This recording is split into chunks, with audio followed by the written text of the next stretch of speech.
Hey everyone, so today we got two reaction videos. I'm going to share my thoughts because I streamed the Game Awards, right? And I was playing Marvel Rivals in the background, so I wasn't fully paying attention to like every single thing during the Game Awards because I wasn't sure if the show was going to be banging or not, and it was really good from, the previous years. And we have banger announcements with The Witcher 4 and Elden Ring 2, or more so, I think it's like a spin-off from what I've read.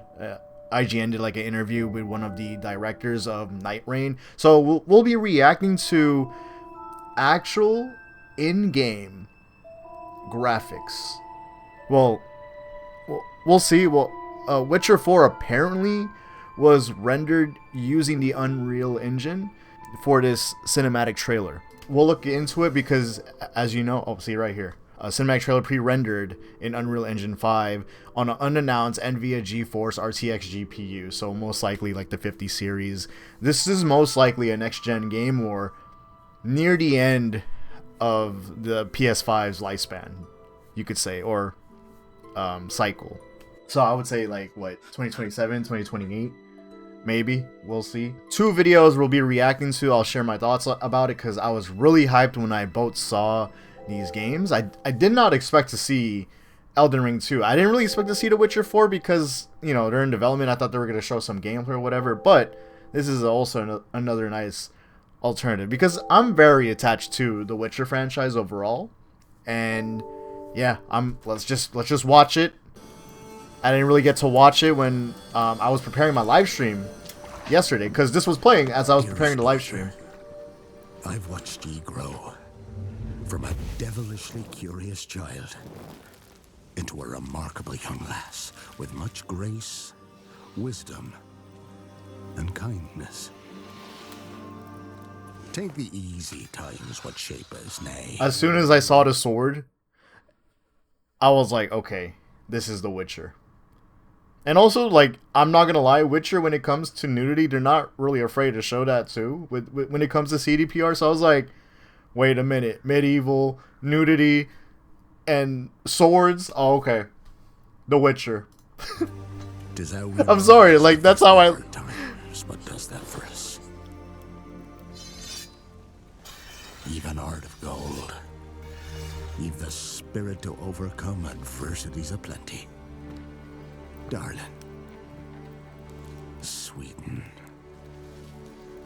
Today's the day ye fill out your destiny. So, this is not... Again, I guess this isn't like the in-game. This is pre-rendered with the Unreal Engine. But this is like a teaser or a taste of what The Witcher 4 may look like in the future.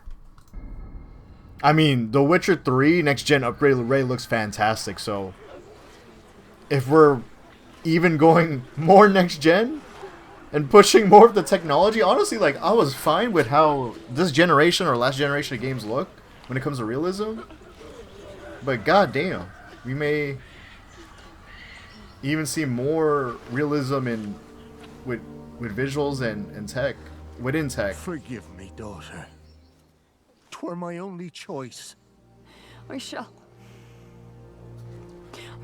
be the bringer of salvation.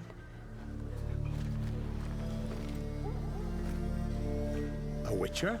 Especially when I saw those two swords. Whose coin did ye take? What is that? NVIDIA's always showing up. 'Tis tradition. Chosen she is by the gods. No! There's our girl. I was so hyped when I saw her face. Dude, Ciri looks goddamn scary now, dude. Look at that. I love everything about Ciri in the last game, and to see her now like grown up and kind of on her own. I mean, she's technically sort of been on her own. I mean, she was somewhat under Yen and Geralt, but my goodness, just seeing Ciri now, like, she is scary. You don't want to mess with her. Especially, like, what she goes through and her trying to, like, help others is really gonna... I could see already there's gonna be a lot of crazy narratives and heart-wrenching moments for 4. I could see that happening.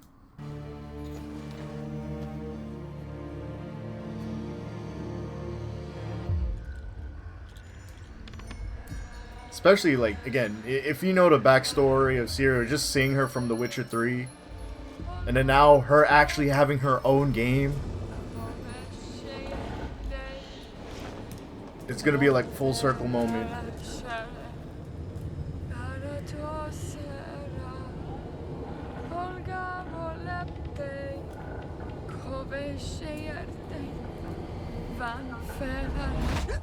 Back to the village. Go, now. Nay! I must save them! Save the village! Save yourself!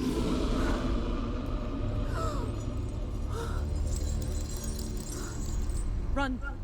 To shelter! To your father! This was a good cinematic trailer. It really, like, showed how the loop is for how the Witcher games are, pretty much. Especially for The Witcher 3. It really describes how the whole franchise pretty much is. Like, you have the gritty, dark fantasy. You have the monster hunting, which they're about to show right now. They even show, like, little, like, small things that you would do in combat, like her taking potions, her hunting down the monsters, finding clues.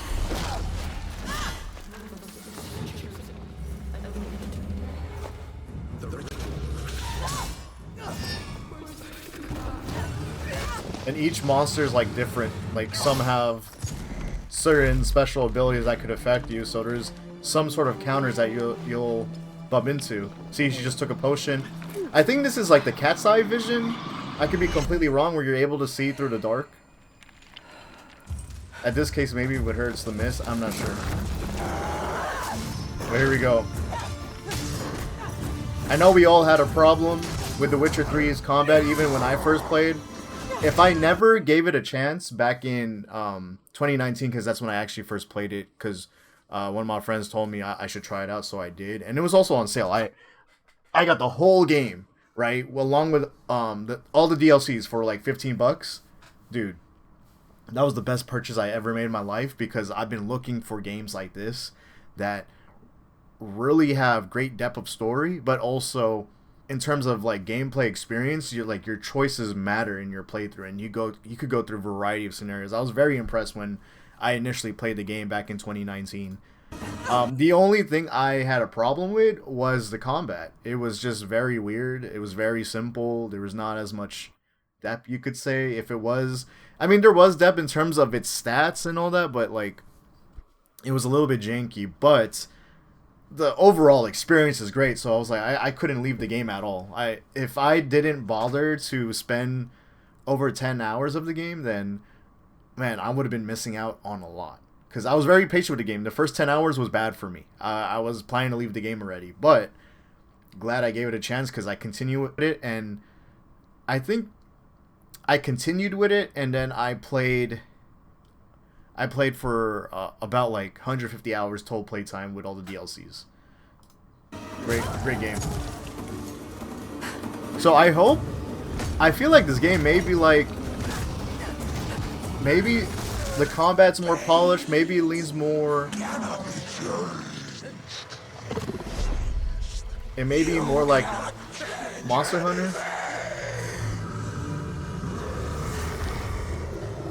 She might did like a spell here, I'm not sure. I forgot what you call the lightning spell. See, look, she's like cutting off limbs and stuff. Maybe we could do that in, like, you could actually target parts like Monster Hunter. It may be like Monster Hunter with the combat. We'll see, because I mean, that's what it is. I mean, that's why the Witcher 3 collab was in Monster Hunter World, because they go hand to hand. They're very similar with the gameplay. But the story is more than like monster slaying and all that. There's a lot of dark stories into this game.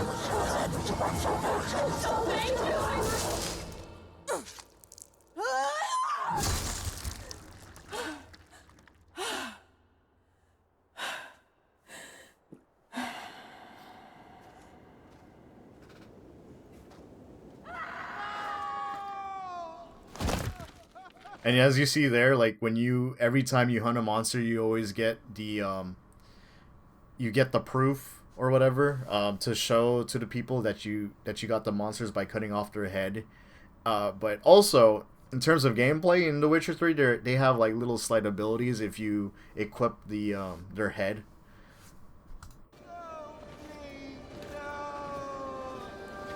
She were to go to the woods. The chosen one. It's tradition.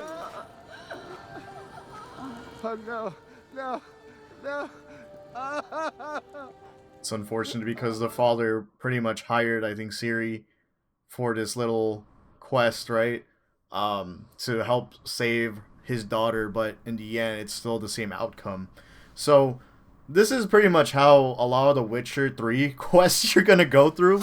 I didn't realize that until like probably 15 to 20 hours in the game, because I always try to rewind time and reload my save slots just to change someone's fate. But in the end, there's always a sad outcome no matter what you do. There's like, even though it's not the same outcome, it's going to be another sad outcome in some sort of variation. And that was one of the things that really hit the spot for me enjoying the game, because I was like, wow, this game is like legit to real of how, because there was a quote, if you know, you know, this was during the Red Baron quest. By the end of the quest line, Geralt says this, and Geralt's like the MC for those who don't know. He's the MC of the first 3 Witcher games.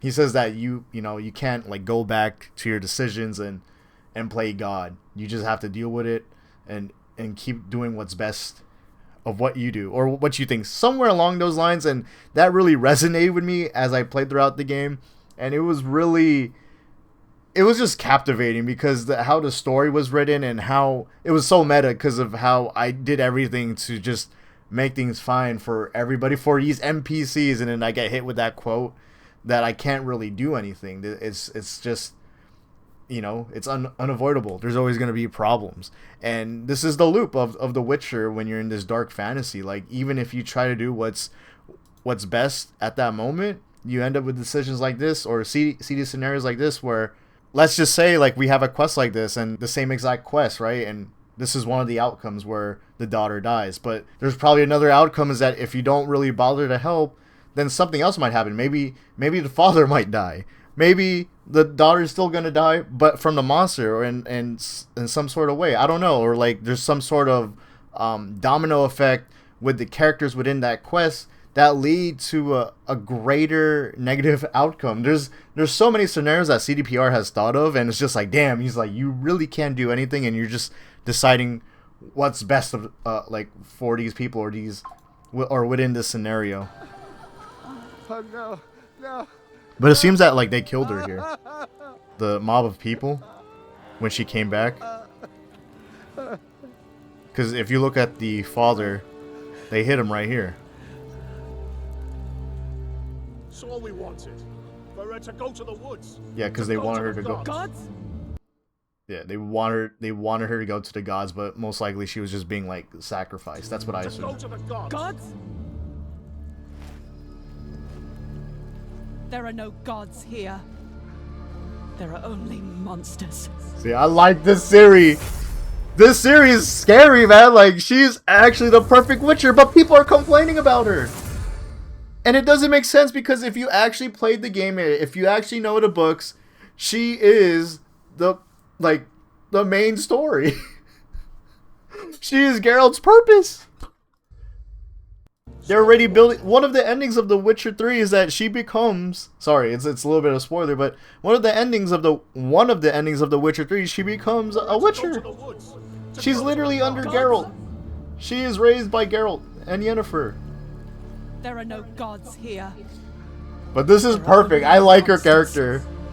What a way to end the trailer. CDPR, man. I hope things go right because I know everyone's still salty about CDPR with Cyberpunk. But Cyberpunk was good, once they got it together, to be honest. I thought it was a good game. I just wish I played my experience on PC, but I didn't have the right specs at the time. But alright.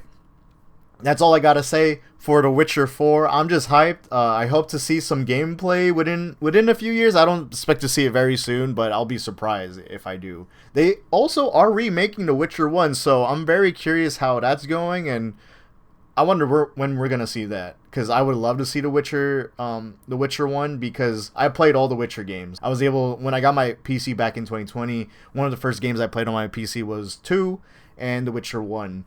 And Witcher 1, yeah, like as much as I did like it, it could have, you know, it could have been better, or like it deserved a remake for sure. So I wonder how things are gonna go for there. I think with The Witcher 2, I think it's fine. I think it's kind of, or not kind of, I think it's really hard when you're playing on normal, but I hope to see maybe a Witcher 2 remake. But alright, Elden Ring, let's get it. I was very surprised on this. No, I think no one expected this. If you read interviews and articles saying that From Software was done with Elden Ring content, like, you're like, all right, we're just gonna see like their next drop, right? Like their next release, because they said that the Elden Ring DLC was like one of their last content they're gonna do for the game, and move on from the series or franchise. But what they're like, just wait, hold up, we gotta change our minds.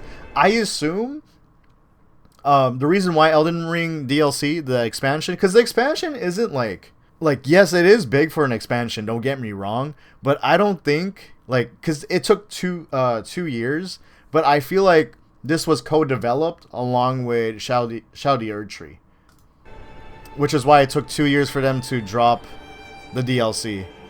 Yeah, when I first saw this, I was like, wait, why does this look familiar, right? And then seeing the grass. It's funny, I was looking at other reactions. People were thinking about the Battle Royale because of how the flames are making you move towards the zone. I don't blame them thinking that.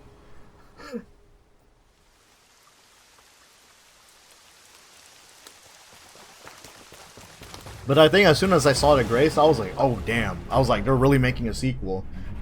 This is apparently a spin-off though, but hey, let's just say it's a sequel.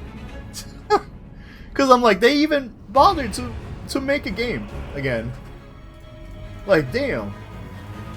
Yeah, see, as soon as I saw that, I was like, okay, Elden Ring. Oh my goodness. So this is a co-op survival game. That's what Elden Ring announced. People said roguelike. It might be. Thrown together by forces beyond their control. This was hyped to see, though. Like, I didn't even expect them to implement them to have movement in the game too.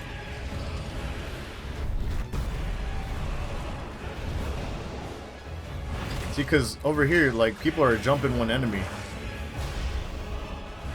It's like a 3-player co-op game. I don't know if they're trying to compete with Monster Hunter. I don't really think so. They just wanted more content of the series, to be honest with you.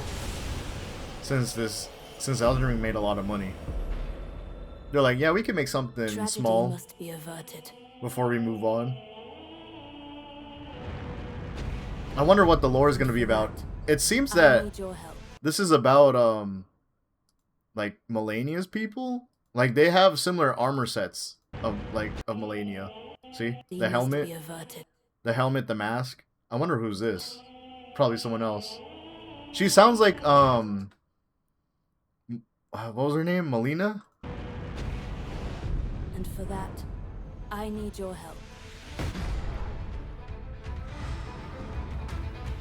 But this is dope.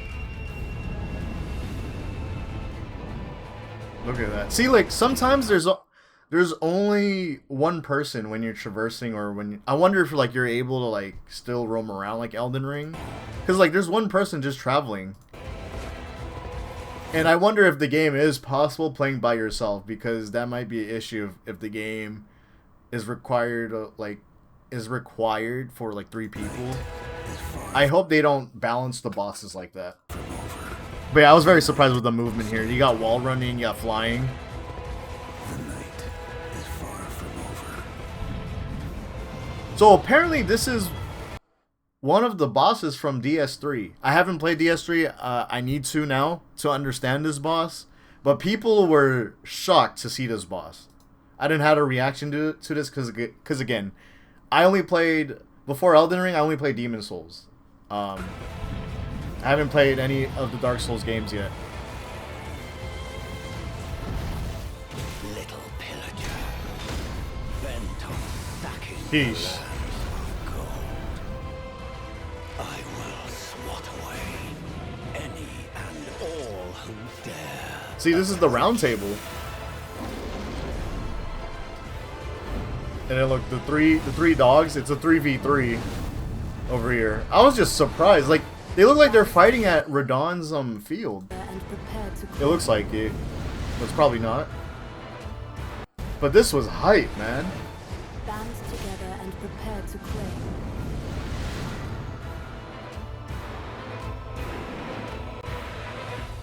The life of the Night Lord. The Night Lord. Elden Ring Night Reign. Most unexpected drop in the Game Awards. I love this artwork too. I mean, if you know my name, it literally means night sky, so it's like, dude, this is like perfect to see, right? Oh my god. You know, Erdtree whooped me. Alright? Erdtree definitely whooped me. Because I was going through it with that game. Everything I did, I was being punished. I mean, the game was clicking for me as soon as I beat Elden Ring after 3 years, I think. But god damn, man, or 2 years. But Erdtree is in a whole nother level with the bosses. So I don't know what to expect for Night Reign and what pain we're gonna like go through, but hey, I'm down. I'm ready. I'm ready to go for this. It's funny too because I actually, like, one of my top videos is about co-op. So ironically, this game is a 3-player co-op. So as you see here, for co-op is fun in Elden Ring, this was posted 2 years ago when the game was still fresh, and it was me and my 2 other cousins. We were playing Elden Ring, and this was their first From Software game ever, so it was just funny. It was just like funny moments of us playing the game and doing a whole PS4 PS5 showcase of the cross-playing between those 2 consoles. But holy man, it's very ironic how 2 years later now we have a full-on actual co-op game of Elden Ring. I'm trying to look for like information about this, and then I just see this meme. I got one more in me. The GOAT Miyazaki. Is there like information here that we could get? Okay, so there's like network test for Elden Ring coming up in January. So, and then I think the place test starts on February. That's what it says here. So that makes me question, so we're gonna pretty much have the game by the end of spring, or maybe beginning of summer. It might be like a year later after the DLC. Okay, so someone just gave highlights on Twitter. I think this is based off the IGN article. We'll probably look into that, but Elden Ring Night Reign info. There's dungeon exploration, character growth, so I guess there's like leveling. Objective to live 3 days? Are they trying to say 3 days? I don't know. I don't know what they mean by 3 days. Encounter a powerful enemy on the 3rd day. Oh, okay. So objective to live 3 days and encounter a power. Okay, so I guess you go through these levels. There's a day and night cycle, and yeah, on the 3rd day there's gonna be like a boss-like enemy on the 3rd day, and then the gameplay loop keeps going. There's 8 heroes. Okay, so you don't create your character. Number of players, 3 players with single player support, full game. Genre, co-op, survival action, coming to PS5, Xbox, and PC. Okay. Dude, Forbes was talking about this? Look at this. Forbes, out of all the sites, Forbes was talking about Elden Ring. What the hell? Bro, what a time we in. Oh wow, Forbes is the one who covered this. Yeah, 3 day and night cycle, you're meant to survive. Maps change as you play. Oh, the maps change. There's like a map change. Okay, it is somewhat basically like a roguelike, right? You play and the night cycle shrinks the map. You will never experience the same journey twice. Ooh, okay. You fight a terrifying boss at the end of each day. After the final day, you fight one of the selection Night Lords, the big bosses. Okay. Set in a universe parallel to the events of Elden Ring, which may offer some insight into why someone like Dark Souls' Nameless King is there. Okay. There are 8 unique characters that have unique abilities. Yeah, so it's like a I was about to say that, like a hero shooter, right? Someone said, so Elden Ring hero shooter? Not really, of course. If you fail, you'll get relics that you customize, lets you customize, upgrade your character to match your playstyle. Nice. Okay. The harder the enemies you beat, the harder parts of the map you'll explore. Well, yeah, see, it pretty much... Damn, it's crazy. A lot of AAA developers are creating a lot of roguelike now, because I remember God of War gave a free DLC for Ragnarok. It was pretty fun. I never got to finish it though. Yeah, it was pretty much a roguelike on there, or roguelite. I don't know what's the correct term for it. And now we have Elden Ring for it. Because my first roguelite or roguelike was Hades, and I thought the concept was cool, but to see in AAA games, but for From Software, that's gonna be interesting. You find graces to level up to gain power with sessions to play like an open air dungeon. So it just seems like there's linear levels instead of you exploring compared to Elden Ring. And then beating the Night Lords will reveal lore behind each of the heroes as you play. Ooh, okay. Dude, the lore. Everyone who follows the lore in Elden Ring, they're gonna be hyped when as soon as they jump into this. So, but alright.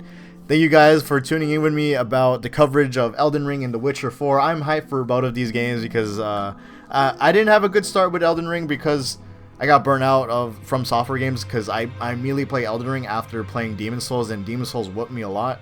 But when Elden Ring started to click to me like 2 years later, a 2-year break from Software, I fell in love with it. I understand why people like it, so I'm very hyped to see this all come to play, right? Again, 2025, so soon. So we'll see how this plays out. I'm very excited and looking forward to see how the game is. Remember to drop a like. Remember to subscribe if you haven't yet. And thank you guys so much for the past support you guys gave. And I'll see y'all in the future. Peace, and have a good one.